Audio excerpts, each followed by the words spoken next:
Hello ഗീസ്, രാത്രി തന്നെ നമ്മളിത് എങ്ങോട്ടാണെന്നല്ലേ, നാളെ അഞ്ചിലേക്കടെ ബർത്ത്ഡേ ആണ്. 2 വർഷത്തിന് ശേഷമൊക്കെ നാട്ടിൽ വന്നതാണ്. അതുകൊണ്ട് തന്നെ 2 വർഷം കൂടി ഇരുന്നാണ് നമ്മൾ അക്കടെ ബർത്ത്ഡേ ആഘോഷിക്കാൻ പോണത്. വലുതായിട്ട് പ്ലാനിങ് ഒന്നുമില്ല, ജസ്റ്റ് ചെന്നൊരു കേക്ക് കട്ടിങ് മാത്രമേ ഉള്ളൂ. നമ്മൾ വീട്ടിൽ നിന്ന് ഇറങ്ങി ഇപ്പോൾ 11:30 ആവുന്നുണ്ട് ടൈം. നമുക്ക് വീട്ടിൽ നിന്ന് ഒരു 15 മിനിറ്റ്സ് ഡ്രൈവേ ഉള്ളൂ. അങ്ങനെ നമ്മളിവിടെ എത്തി, പൂങ്കാനെ വിളിച്ച് പുറത്തിറക്കി. നമ്മളിവിടെ കേക്കൊക്കെ ആയിട്ട് എല്ലാവരും വെയിറ്റ് ചെയ്യാണ്. എത്ര മണി ജോസു ഫോൺ കാണിക്കേ? അങ്ങനെ നമ്മളിവിടെ എത്തി, അക്കനെ വിളിച്ച് വിഷൊക്കെ ചെയ്ത് കഥ തുറന്ന് കയറി. അക്ക ഹാപ്പി ആയിരുന്നു, പക്ഷേ അക്കയ്ക്ക് ഒരു ചെറിയ എക്സ്പെക്റ്റേഷൻ ഉണ്ടായിരുന്നു ഞങ്ങൾ വരുമെന്നുള്ളതിൽ.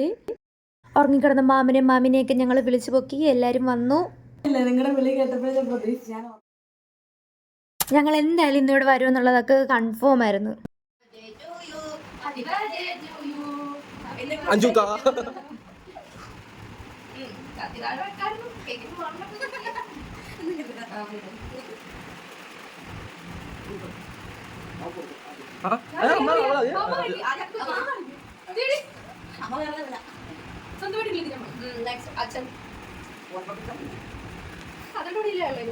അക്ക എന്തായാലും നല്ല ഹാപ്പി ആയിരുന്നു. കേക്കൊക്കെ മുറിച്ച് എല്ലാവർക്കും ഷെയർ ചെയ്ത് 2 വർഷത്തിന് ശേഷം ഉണ്ടാകുന്ന ഒരു ഹാപ്പിനെസ് ആയിരുന്നു. അതിൻ്റെ ഒരു സന്തോഷം എല്ലാവർക്കും ഉണ്ടായിരുന്നു.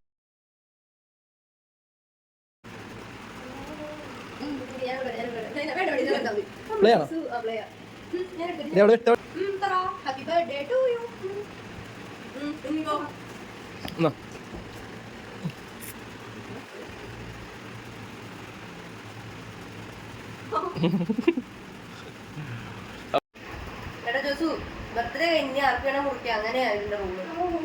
ആദ്യത്തെ മുറി മാത്രം ബർത്ത്ഡേകൾ മുറിച്ചാൽ മതി.